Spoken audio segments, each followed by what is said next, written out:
Hello, I'm Debs. This is Debs Made This. Welcome. This is Sewupcycle22. Right, so something a little bit different from me today. If you're new here, welcome. I'm Debs. I'm a sewist who lives in Yorkshire. I'm also a doctor. And I've been making YouTube videos since about April with all sorts of bits and pieces thrown in.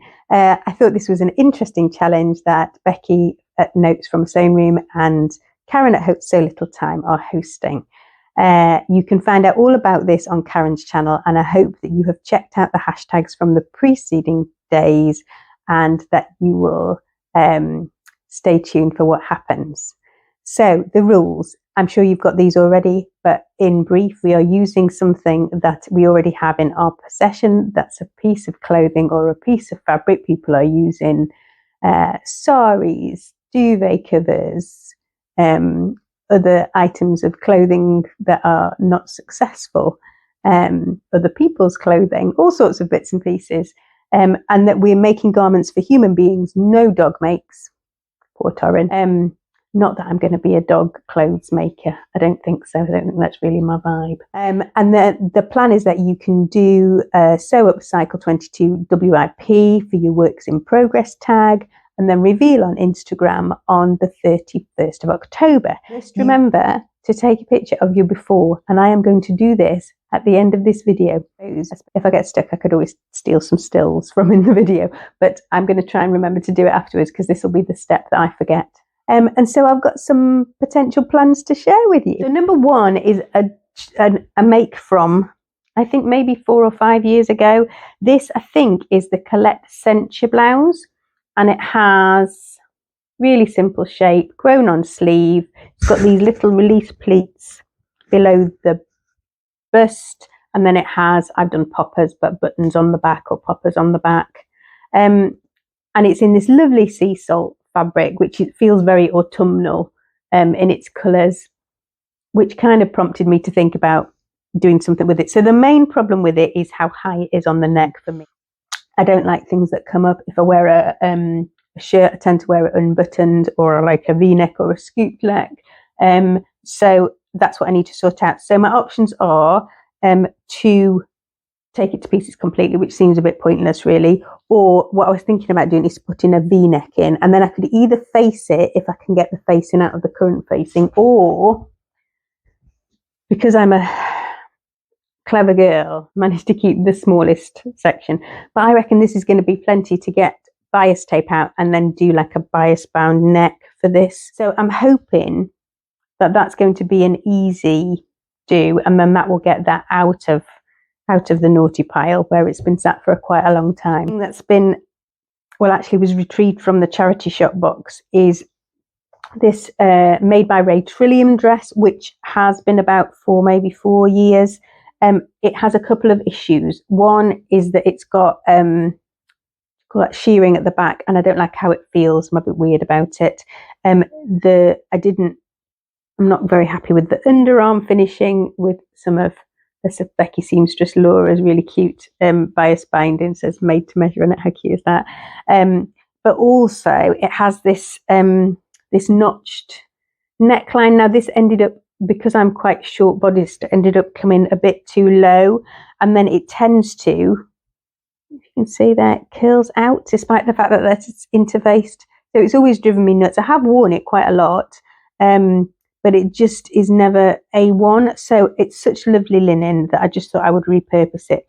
And my vague plan is either a Helen's Closet Ashton, because I finally got the fit of that sorted this summer, and I want to do the sleeve, one of the sleeve expansions, or maybe her new Orchard, but obviously very seasonal, is it? It's which is like a strappy pattern.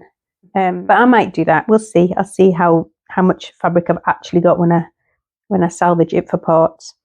So that's another thing that I have floating about. It's a nice kind of colour palette as I look down at it. And then my proper one, the one I was actually planning to make before I started digging through random piles of things that needed sorting out, is this. So the Halle, I'm going to do the jumpsuit version by named pattern. So this is just newly released. I like, it's kind of a bit like a grown-up skirt. So there's a wrap skirt at the front and it's trousers at the back, and it's got a wrap bodice with a tie, and I think they have you do it with a ribbon, but I don't know whether we'll be doing a ribbon. I might end up making the dress as well, because it's got this interesting bottom panel. There was a really nice version of that from the Cloth Edit. I think the lady is who's just started a channel.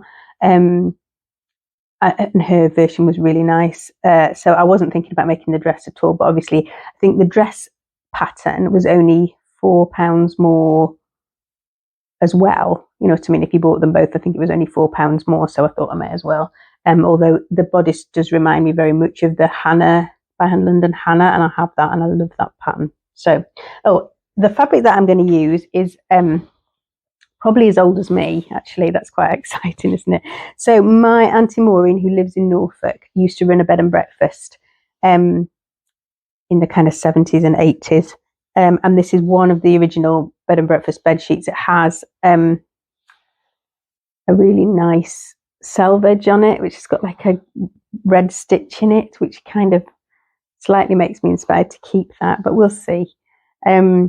And I think there's enough. I'm hoping there's enough volume of fabric here. It's because it's been kind of used and washed and used and washed. It's got a lovely handle. It's got a nice opacity.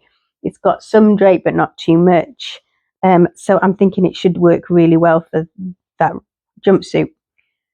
I haven't quite decided what I'm going to do with it when it's made. So I'm going to sew it up in cotton thread, and then at least I've got my options open. The idea being then if I dye it, then at least the cotton thread will dye as well.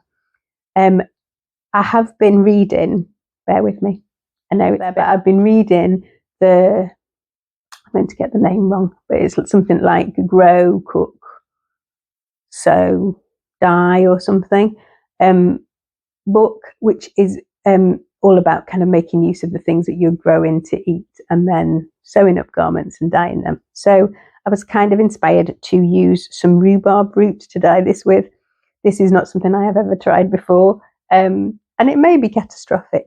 And I reserve the right to go back to a Rit dye or a what's the ones that go in the machine, Dylon, to sort it out afterwards.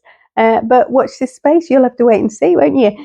So the reveal date is the 31st of October. I probably said that already. And don't forget to take your before pictures. I hope that has been slightly inspiring for you.